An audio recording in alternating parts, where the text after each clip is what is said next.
Hey y'all, it's your girl KC. You are tuned into the Dare to Talk podcast. What's poppin'? What's going on? I am so excited to be on here talking to y'all. I know it's been a minute. I know it's been a long time, but I got an explanation. I was gone and there was a lot of purpose behind it. So in this episode, we are going to dive into where the hell I been. Why did I just vanish out of thin air? Poof.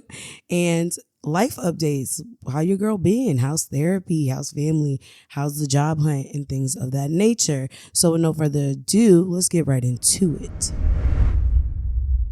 Hey y'all. I know. I was gone for a hot minute. I was. And I would love to say it was planned, but it wasn't. I absolutely was in the midst of standardized testing. So state testing is definitely something that I never understood fully until I started teaching this testing grade, which is third grade. And I never really understood the craziness that comes with it, like the mania of it all. And so I had friends that warned me and that was like, hey, teaching the testing grade is a different beast. And I took it as I was like, oh no, it's okay. Like whatever. Keep in mind, I've only tested only taught lower elementary. And so I would say after spring break, it was go time. It's like now we're in it. Now we're doing it. And so spring break for us was March. So right after that week of my birthday, we kind of just dove right in because the following month, April, I forgot what date already because it's like a blur, but it was April something. They took the ELA test, and then I want to say either the top week or the second week of May, they took their math state exam. So it was crazy. We went into this whole boot camp, getting kids ready. Not only was I teaching to the standards or things like that, but you're kind of trying to, I don't want to say cram, because obviously we were teaching all of the material throughout the year, but essentially you're trying to do touch points of the things they learned in August, October, and you're revisiting that again and getting back into it. And so it was a lot going on top of being very intense throughout the school day and being very intentional about what we're teaching. I also was doing office hours after hours. And so that was also, time consuming, and it was a lot because I'm used to getting out at 3:30, right? And kind of be in traffic, kind of not. And I go from that to leaving work at 4:30, now being in the midst of traffic, getting home later. And so it just was very hard for me to produce this content and on top of give my all to that. And so got caught up in that. Well, not necessarily caught up, but was really into that and the mania of that. And so also I wasn't even able to get on the no clearance for a little bit. It was a solid month, maybe 2 months that I was not on. I couldn't even be on for meetings because I was so into supporting my kids and making sure that they felt prepared and ready for the exam. So I hope they did well. I think they did. They did their best, and ultimately that's all I can ask. And I want to take a second to shout out any teacher who has or is teaching a state tested grade. The shit is for the birds. It's very intense. It's very stressful. It's a lot. And I think sometimes it sucks to be how successful are you as a teacher, right? For that to feel like it's all on this test that kids either do really well on or don't do well. And I think being very aware of testing anxiety and how my top kids would not do well on practice tests and things like that because the testing anxiety is real. And I think getting kids in a headspace and psyched out and overwhelmed with testing in general. And so, as a teacher, it feels like this is your final, your dissertation essentially, right? What did your kids really learn? You know what I mean? So sucks, but it's done. It's over. Summer is slowly approaching and I'm fucking excited about that. So that's where I've been.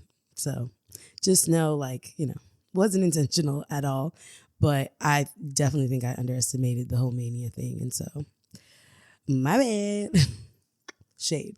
But I have a bit of like drama for y'all, some tea. So, and this is like family drama. So I contemplated talking about this on here because I was just like I don't know if I should do that. I feel like that is, I contemplated doing it. One, because I wanted to do it and mention it and talk about it on here because I feel like I've told y'all everything else.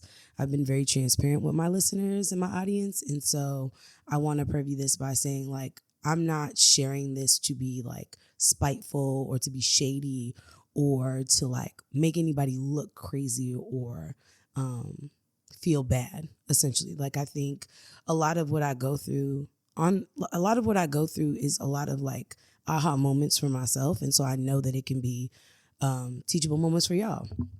And I think when it comes to the family dynamic, I think us as Black people, or people of color, we get really stuck in, well, that's how it's always been and that's how it should be kind of a thing. And I want to break that, right? I don't want people to feel like, oh, well, I'm going to continue to accept this, negative, dark energy or something that doesn't make me feel good or makes me feel really shitty about myself because that is my aunt, my uncle, or my mom, my dad, my stepmom, my stepdad, right?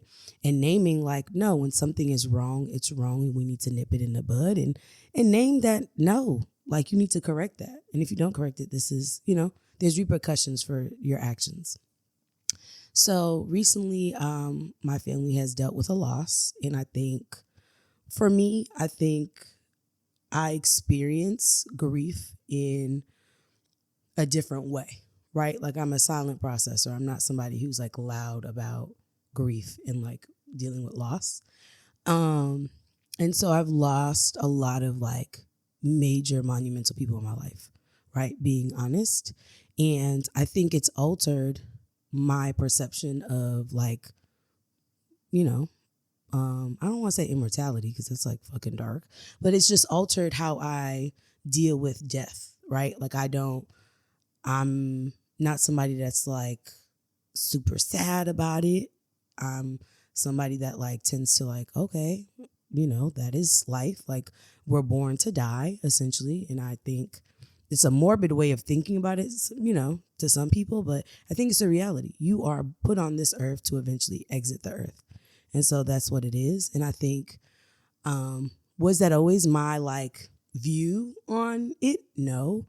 But I think as I go through life and as I lose more and more people that are very dear to me and close to me, like it's not, I don't want this to come off like, oh, I'm ready to die today. Because like, obviously I'm, I still feel like I have a lot of life to live, but I am not shocked at death, I guess. So when people pass, for me, it's just like, wow, okay, And so I deal with that differently. And recently we had somebody pass and it was a very like out of nowhere, right? Kind of a thing. And my initial thing was to support, my mother and to like, like immediately called her once I, got the news or whatever and kind of supported her in that and, the way I could. Now, I am not in a space, being transparent, where I could drop everything I had going on and go back home. And I say that to say like that was in the midst of like state testing and you know what I mean? Like, and I hate to say like I'm choosing the kids over family, but ultimately you got to think like it is a decision that took me a second. Like it wasn't like I was like, oh, well, they died, move on. You know what I mean? Like it was definitely a hard thing to like deal with, but and I've like also talked this through in therapy. So I'm in a good space about it. But it's like, you have to think I want to put this out here too. I'm not a funeral person. And I struggle with people that are funeral people. And what I mean by funeral people is people that like attend funerals for like, I don't want to say a living, but like attend it as it's like an event. And I'm somebody that I think it's crazy and a little bit insane to attend a funeral for somebody who you didn't like live life with them. Do you know what I mean? And this is obviously something that like my mom and my elders don't like agree with. But I'm a firm believer, like if I wasn't in life with you and I didn't experience life with you and I can't give you 5 memories I have with you, I probably shouldn't be at your funeral. That's weird. It's almost like to say like, yay, you're dead, in my opinion. And so for me, it was very easy to be like, well, I'm just not gonna go. Like, yes, I love that person dearly. You can love somebody dearly and not necessarily feel like you need to like be front and center at their funeral. And so there was that, but there's also like the fiscal component of it, right? Is like I'm all the way down here in Texas, so a flight is not $2. In general, flights have been very expensive from what I've like looked into or whatever, but it just would have been a lot of money that I feel like I am trying to save. There's things I want to do and I have going on. And so it just wasn't attainable and it just wasn't realistic for myself. So whatever. Felt like me and my mom were talking here and there, whatever. Didn't feel like it hadn't been like months since I talked to her, checkpoints, whatever.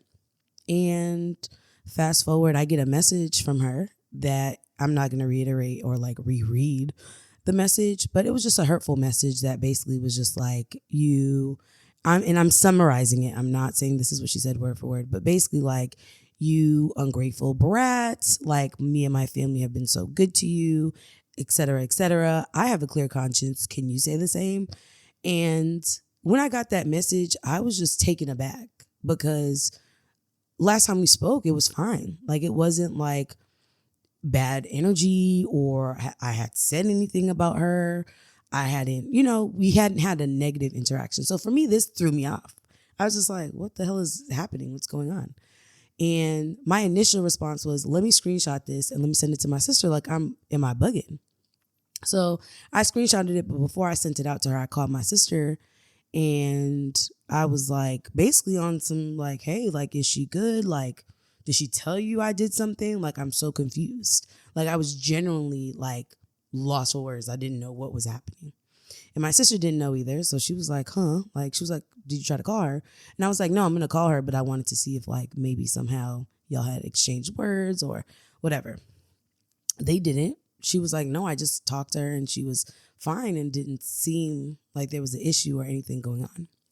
So I was like, okay, cool. Called her, no answer, sending me straight to voicemail. Called her again because I'm like, oh, maybe like, busy tone, whatever. Called her again, no answer, nothing. And at this point, now I'm getting frustrated because it's like for you to like send a message like that and then leave me in the dark and like not pick up or, like not respond. I didn't feel like responding via text because I felt like that would have just fueled it more and made it something that it absolutely wasn't. Because once again, at this point, this is a one-sided beef she has or, anger she has towards me or whatever. And so I was like, okay, like, all right. Called my sister back, told my sister she was fuming hot. Because the message was very hurtful. And in my opinion, it was, for my sister, it was the first time her seeing it, right? And I've named to those around me that I care about very deeply that me and my mother's relationship is very, it's been very difficult, I would say. And I think there's a lot of layers that we can like peel back on why it's difficult. And I think it involves more than one thing. Like, I don't think it's like one incident that's made our relationship hard to like weather or like map out. Right. And I think when I talk to my other friends about, when I talk to my homegirls, they're always discussing how their like relationship with their mothers are very difficult. So I feel like it's a natural thing. Like, I don't think like me and my mom are special by any means. I think like mother and daughter relationships are very difficult and hard to like endure. And so for me, I was hurt, yes, but it wasn't like oh, this is out of nowhere, I'm so shocked. It wasn't that. And so, dealing with that was difficult. And so, my feelings were hurt. And my sister, I think, was infuriated because she's like, you don't say shit like that. You don't talk like that to somebody you love and to your daughter. That's like very hurtful. You don't say things like that.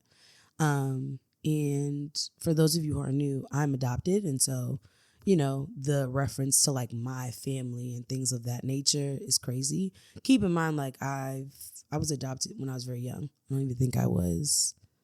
I had been with the family since I was a baby, but I was like legally adopted when I was like maybe a couple years old. Like I was like maybe 3, 4. I don't really remember, but I know that I was like a toddler essentially. But I had been with the family so long. So something like that is like very significant and like very fucking hurtful. And so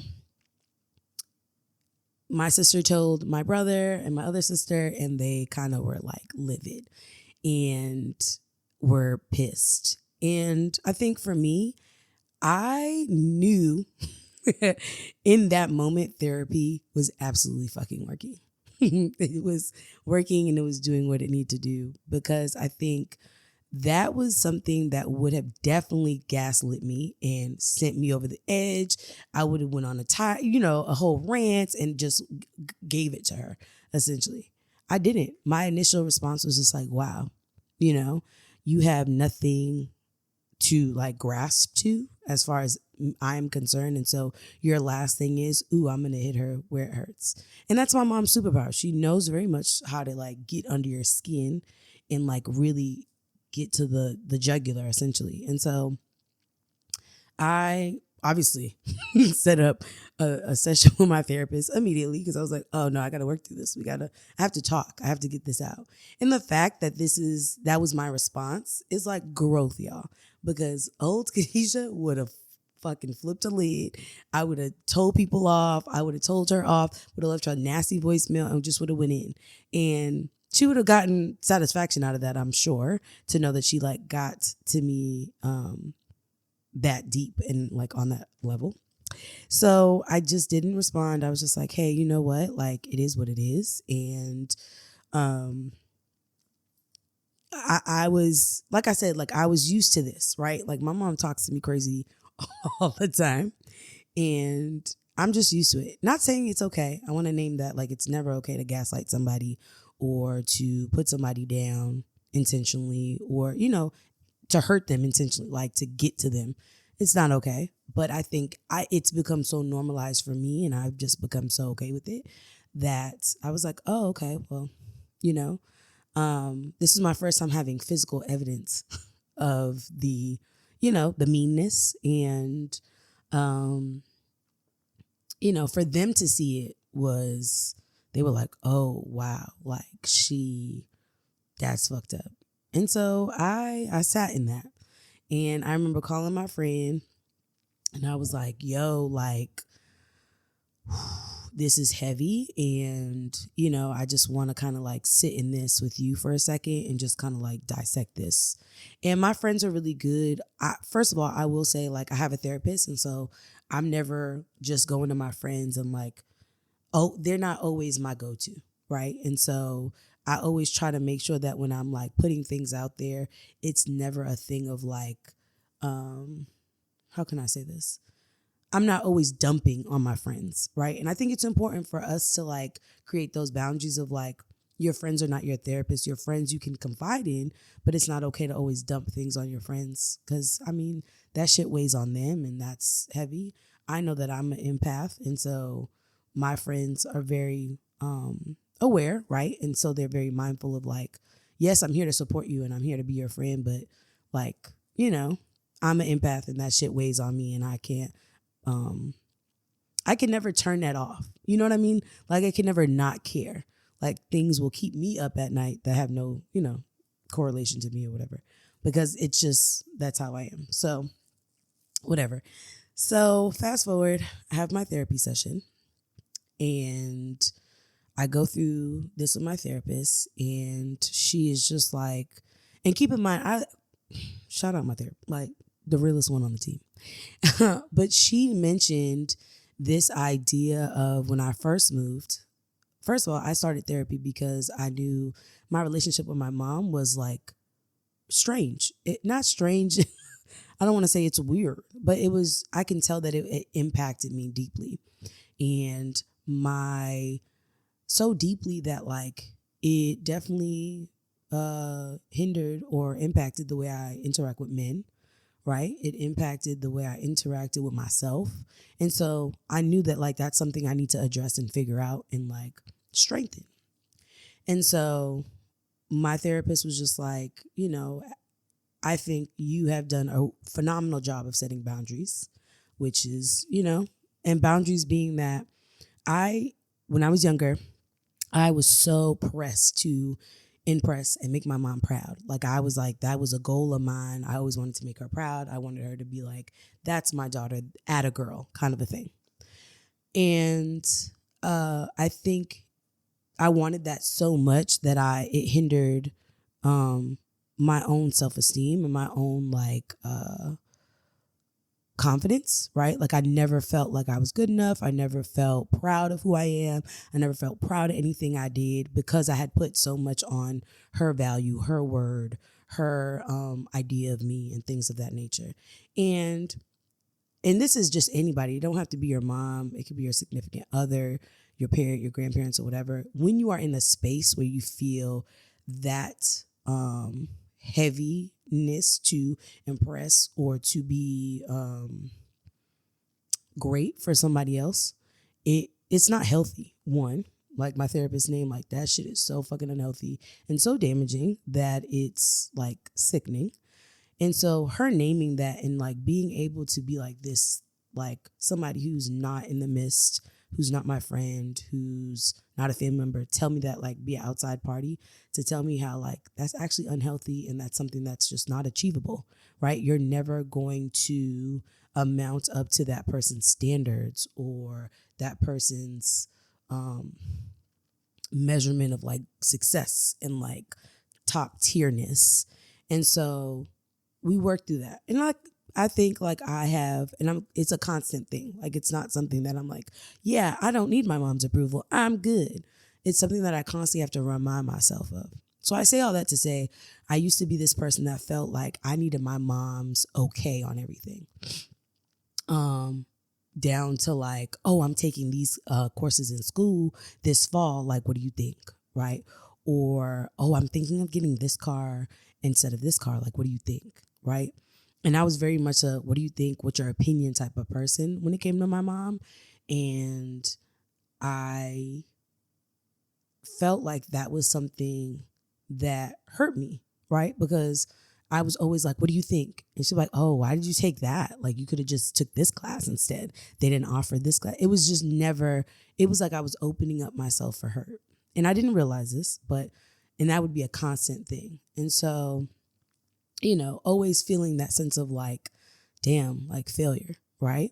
And my therapist, when I had told her all that went down, she said, she asked me, when did you know you weren't ever going to be enough?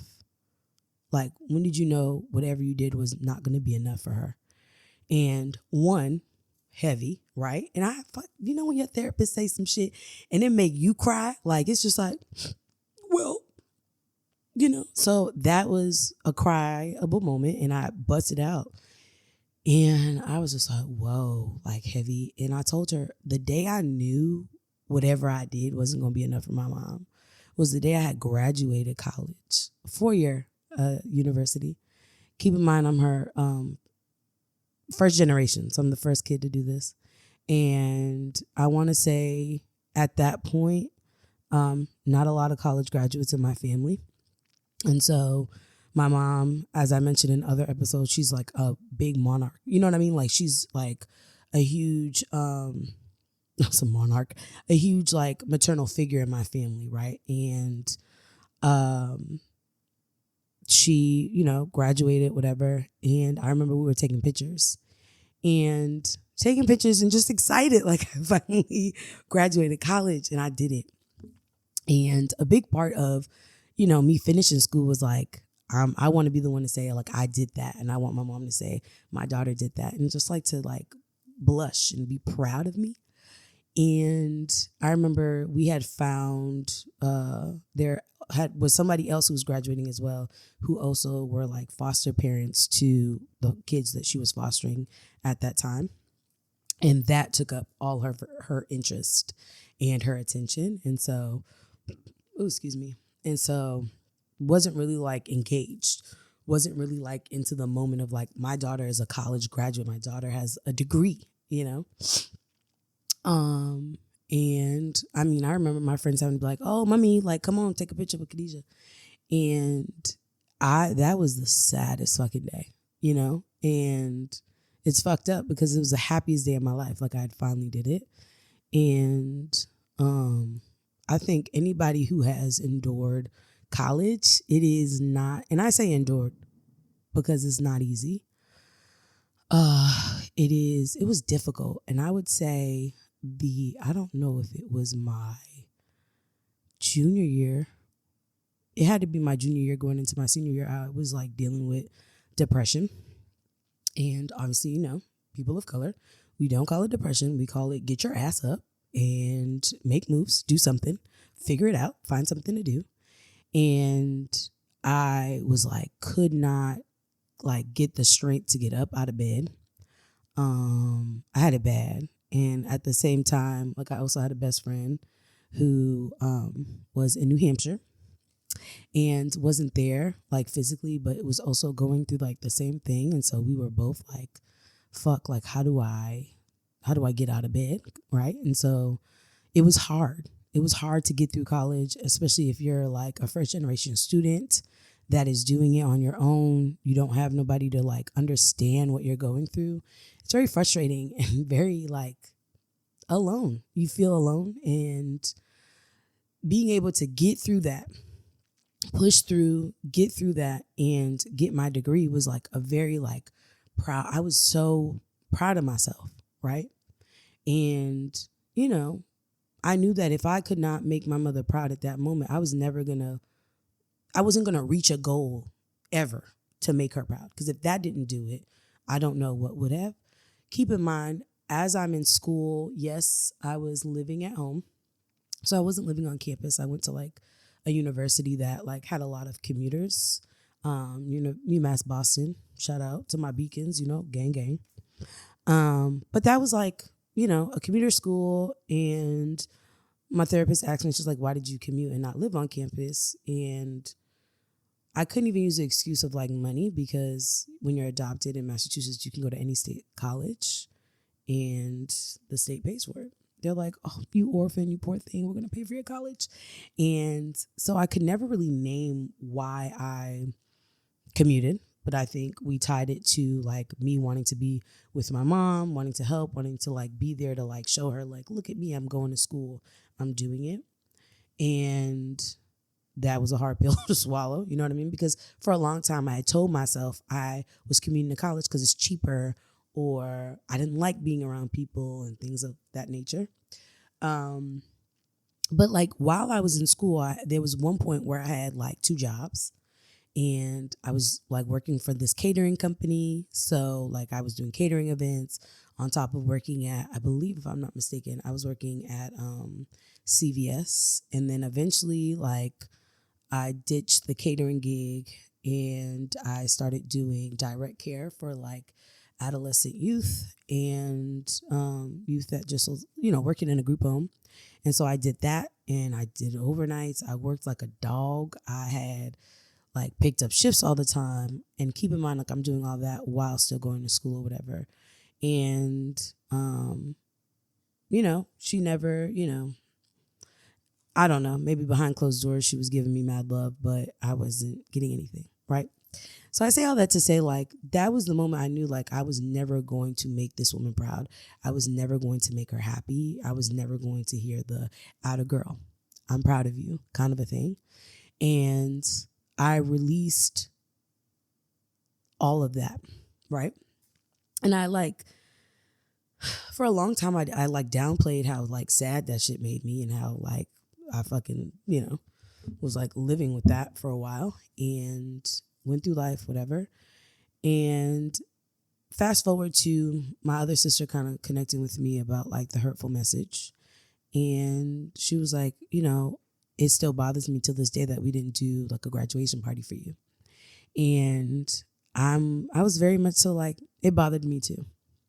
We celebrate everybody in my family, right? Like baby showers. Hey, you just got out of jail. You know what I mean? Like we are throwing a party for all these other things. And it's like, this was a moment that was so rare, right? At that point. And it was so dope. Like here is this minority child who the odds were stacked against her. And like statistically speaking, should have just been like another person on food stamps, welfare, and had 3 kids by this point. But I didn't, right? Like, you know what I mean? So it was like, not to like play the like world's like smallest violin, but all that to say like, you know, I should have had something or something of like some celebratory excitement or joy, you know, something. And I remember telling my sister like, no, I'm working through things, right? And so although it made me super sad and impacted me deeply, I never like mentioned that to anybody, right? I've never, besides my therapist, I've never mentioned that being like a sad time for me. So it was so interesting to hear my sister say that. And then, you know, just like naming that she was proud of me and that she was like, I know like it sucks, right? She's like, I'm still constantly in this like battle of, you know, wanting to make her proud and wanting that approval. And, you know, it's something that is really hard, you know, when you are looking for that parental approval and like okayness and like, ooh, you're killing it, kid. You're doing great. Like you go. It's hard. And I think being able to finally now have a therapist who can help me navigate through that. And it's like, how the fuck was I navigating through that by myself? Right. And she always names how like remarkable it is that I am not more fucked up.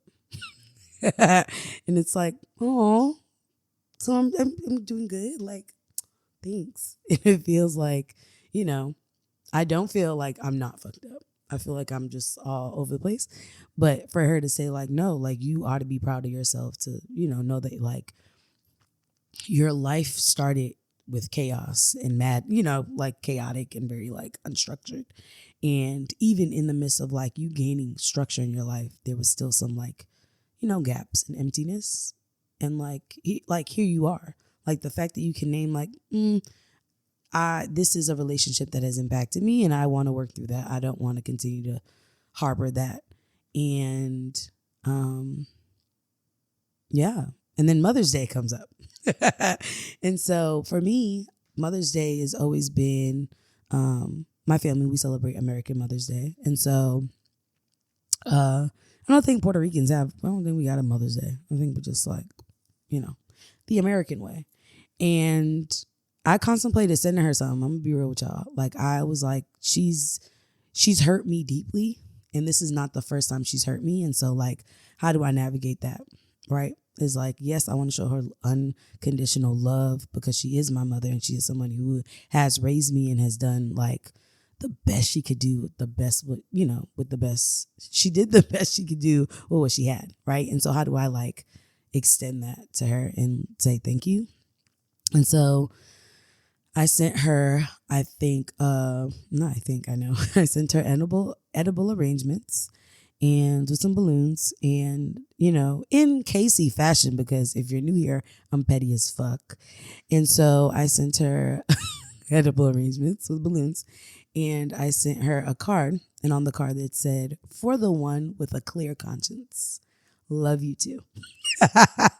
And I just got so much satisfaction in that because it's just like, yes, I got your message, right? Because I didn't react or respond to that message. So like, yes, I got your message, but I love you too. Like I'm not choosing violence. I am choosing the righteous path and I'm just got it, received it, love you too.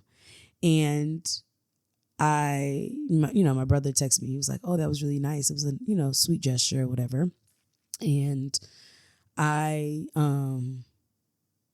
was really like okay with, I think I'm really okay with not talking to people. And I say that to say I'm okay with not talking to people that I know are going to disrupt my peace. If I know that you are somebody who doesn't make me feel good and doesn't uplift my spirits, I'm okay with saying, cool, peace out, you know? And some people may see that as being like cold hearted, rough, mean, a bitch. But I am just no longer in this.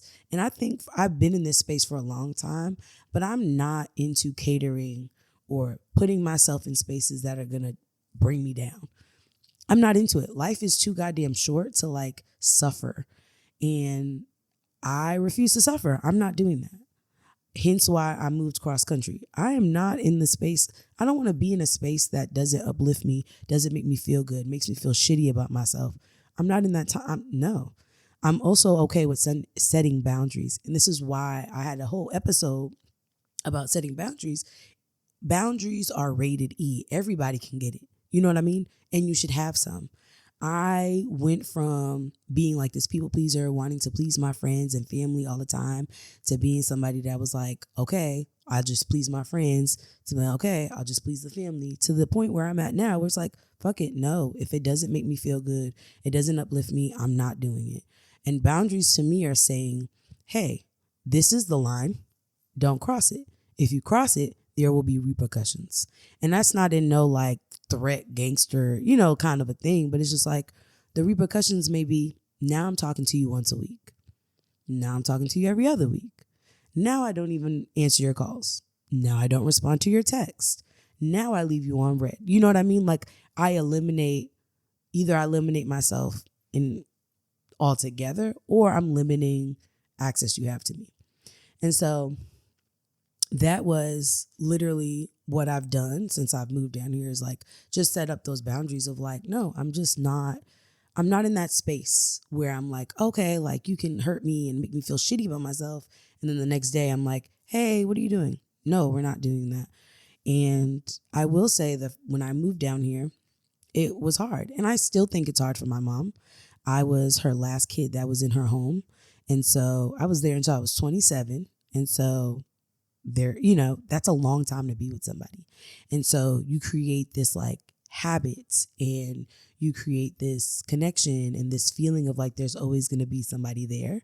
And so when that person leaves, right, it's very like, like what? Like it's weird. It's a new space. And I could say like I've dealt with that as well. But it's yeah. It's not easy, and I get that. But what I also understand is you don't need to hurt people in order to let them know you miss them. You don't need to hurt people to let them know you love them. And I am in a space where I'm cool with that, right? And in fact, that is not on my conscience. When I set a boundary and when I say like, nah, you're good, it's not something where it's like, now it's weighing on me. Right? Like now, I can't sleep. I don't have a clear conscience. It's like weighing heavy. No, because once I set a boundary, boundaries I've set have been very universal. So a boundary I have with my mom is a boundary I have with my friends, my cousins, my siblings. It's for everybody, right? Like I said, boundaries are rated E for everybody. So there's that one. Certain boundaries I have to alter for certain people. And so when it comes to my mom, I'm like, yeah, like we can't talk every day, because talking to you every day, it gives you opportunities to put me in a space that I don't like to be in. And I don't want, it puts me in a space where I don't like to be in, and I don't want to go there. And so taking back how often I speak to you helps me remain in a space in a more positive light. And I want to stay there. I want to stay positive. I don't want to be in a space where I begin to doubt myself, where my self-worth feels pretty shitty, where I am,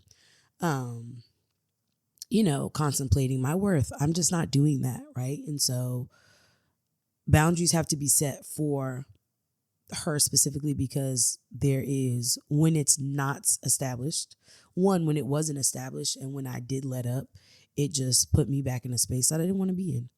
And so I say all this to say that, you know, therapy is working on me.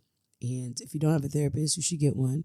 And if you think that you don't have issues to work through, you're a fucking liar. And you need to go talk to somebody. And I want to say this because I've talked to people who've told me, oh yeah, Casey, like I tried the therapy thing. I didn't like the therapist, so I just gave up on it.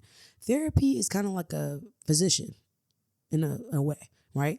If that doctor didn't work for you, right, or you didn't feel comfortable with that doctor, you don't just give up on yearly checkups and physicals. You find a doctor that works for you. Find somebody who can give you what you need and who can support you and essentially speak the language that you like or that you're fluent in, essentially.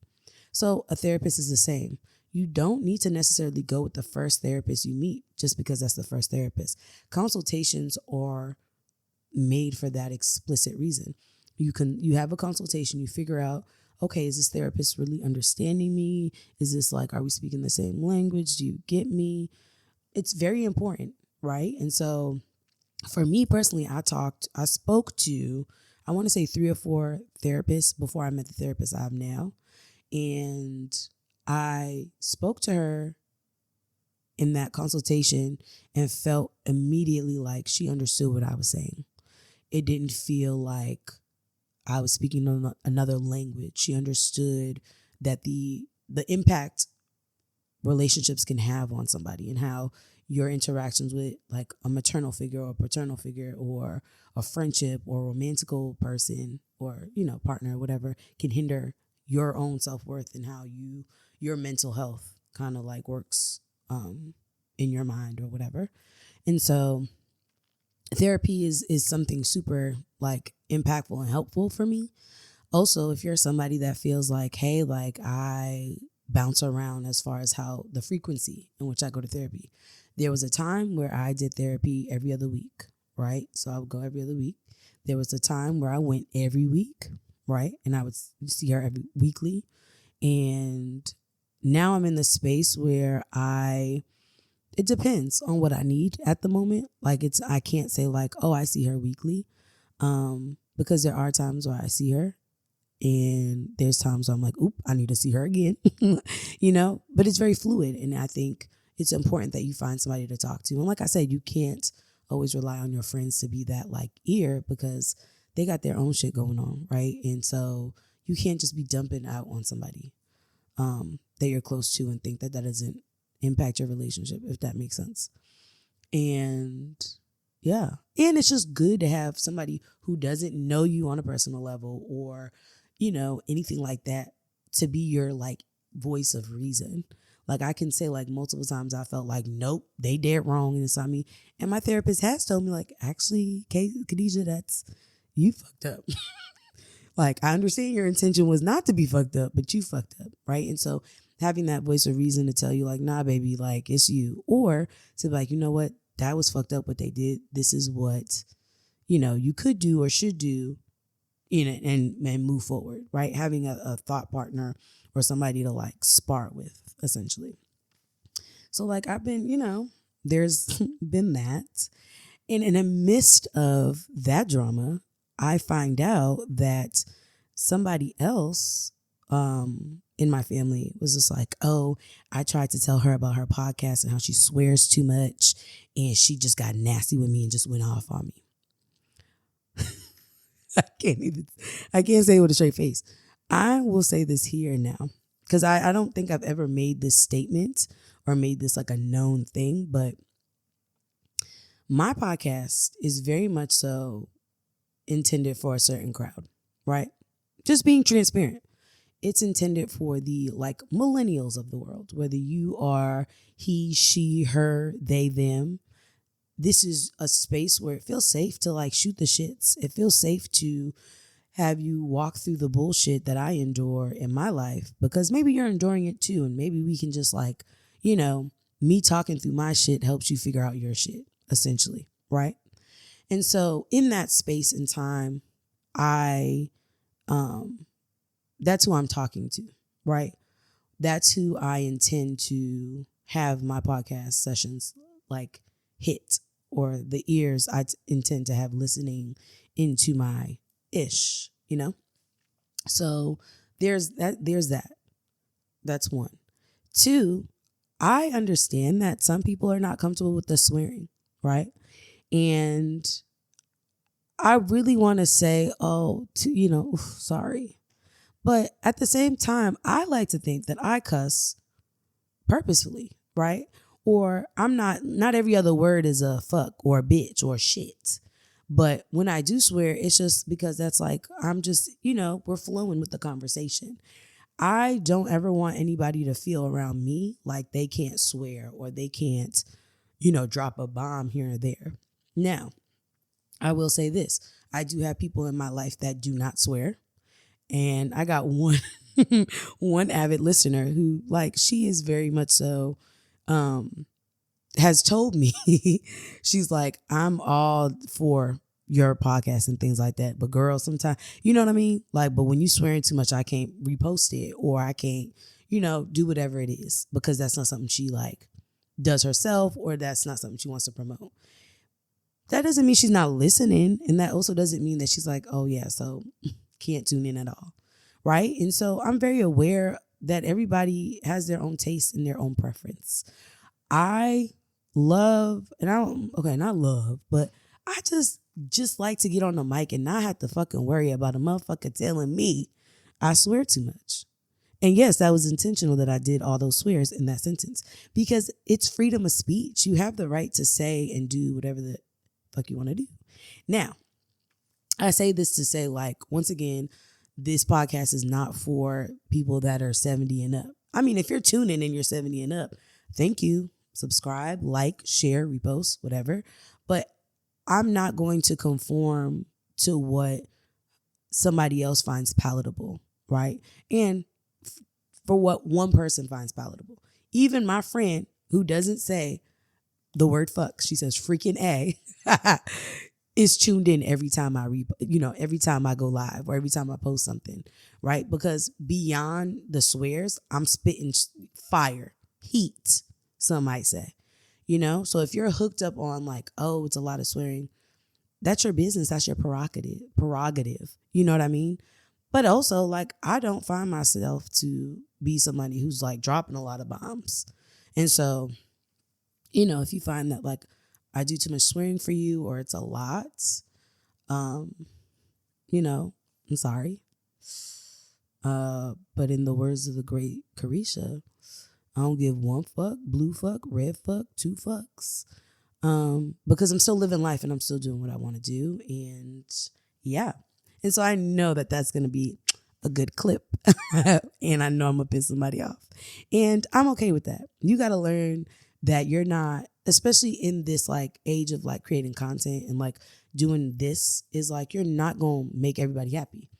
I've said things on No Clearance that have pissed a lot of people off. Well, not a lot, but have pissed guys off, men particularly, who are short. And I eat that. I'll take it. You know what I mean? People have made comments about me, and I'm not going to go back and forth with somebody because of their own personal opinion.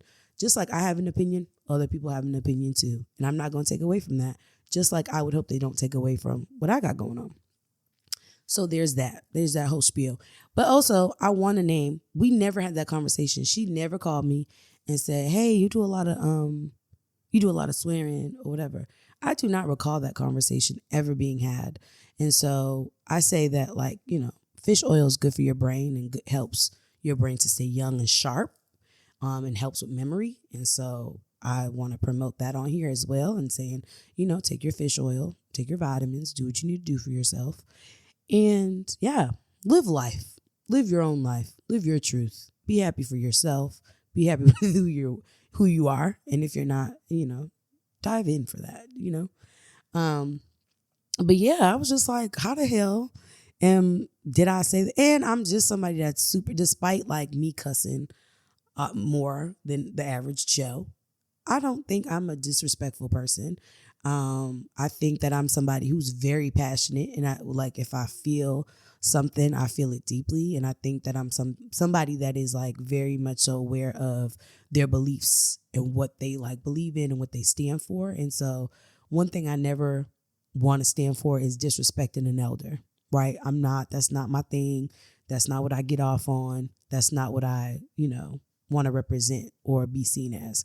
But in the same breath, like I do want to say that when somebody lying on you, they lying on you, right? And you have to nip that in the bud. You have to name that that's not okay. And I attempted to reach out to that person. The person didn't pick up my calls. I'm not going to go out of my way to defend myself, right? Because then it gives off guilty and like you in fact did something when I didn't do anything at all. So there's that.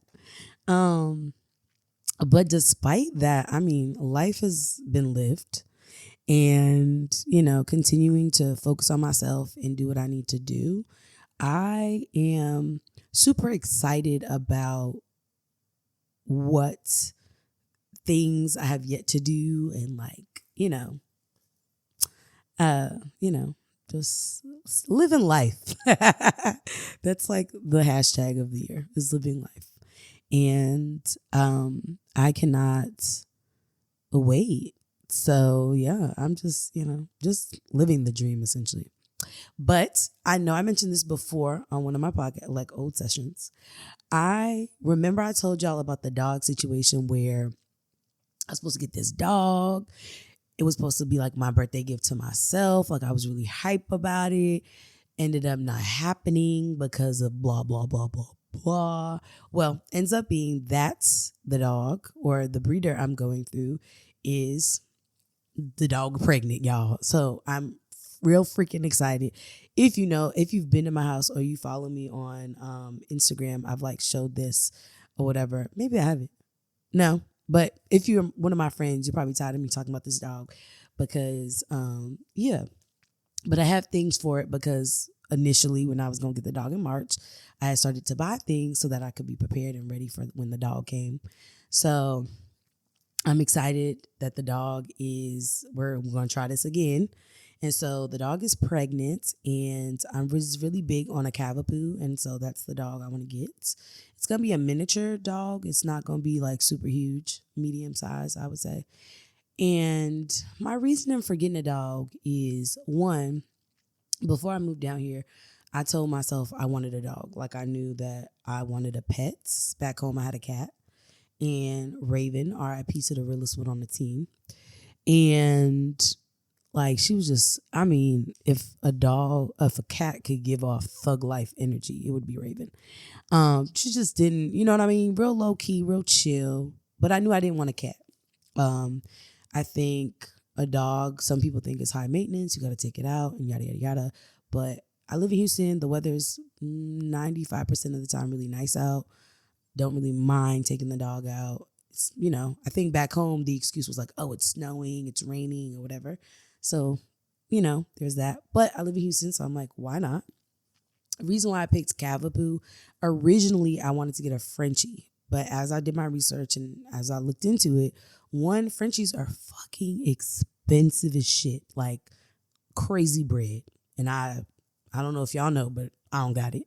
So it was like, that's a no. And also, so one, they're expensive, and two, like just their vet bills and things like that. Like they have a lot of medical problems and issues or whatever. And I was just like, nah, I'm cool. Don't want to get into that at all. Like I said, I got my own problems. And so I knew I couldn't get a Frenchie. It just didn't make sense financially to get a Frenchie. Just, it was dumb. Even though I had found like I don't want to say a breeder, but I had found what felt like someone I could like get the Frenchie from. But even when I looked into it, it just like nobody was selling it for the low. And I was just like, yeah, no. And as I watch videos now, those dogs are like yappy and like do a lot of talking, and no, I'm good. And I also live in an apartment, so I knew I couldn't get a big ass dog. I wasn't gonna get a Cane Corso, right? So I stumbled across Cavapoos and how they're supposed to be like hypoallergenic, even though there's really no dog that's like not like hypoallergenic. Like that's like a fluff, like a buzzword essentially. But I knew I don't have allergies to dogs. I think, anytime I've interacted with a dog, I've been fine. But I thought about like if I was to bring my dog somewhere, if I was to have friends come over, things like that. So that like definitely played a role. I also wanted to get a medium dog. Like I didn't want a big dog. Um, I just, for my first pet, I wanted it to be something small that didn't feel like a lot as far as taking care of it. Even though a dog is like a puppy is like a baby essentially. But yeah, I went on I think it's called Good Dog. That's the website I used to find the breeder.